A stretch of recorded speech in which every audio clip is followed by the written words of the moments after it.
ஒரு அழகான சிறிய கிராமம் இருந்தது. அந்த கிராமம் எப்போதும் சூரிய ஒளியாலும் மகிழ்ச்சியாலும் நிரம்பியிருந்தது.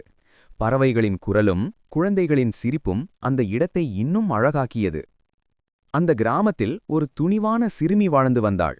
அவள் எப்போதும் நம்பிக்கையுடன் இருப்பவள், எந்த விஷயத்திற்கும் எளிதில் பயப்படாதவள்.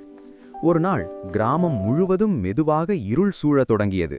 சூரிய ஒளி மறைந்து எல்லோரின் மனதிலும் பயம் அதிகரித்தது. அந்த இருளுக்கு காரணம் காட்டிலிருந்த ஒரு இருள் அரக்கன். மக்கள் பயப்படும்போதுதான் அது வலிமை பெறும். அதை அறிந்த சிறுமி தைரியமாக காட்டுக்குள் சென்றாள். அவள் மனதில் பயமில்லாமல் நம்பிக்கையும் துணிவும் மட்டுமே இருந்தது. அவள் முன்னே சென்றபோது அவளின் தைரியம் ஒரு ஒளியாக மாறியது. அந்த ஒளி மெதுவாக அதிகரித்து சுற்றியிருந்த இருளை அகற்றத் தொடங்கியது.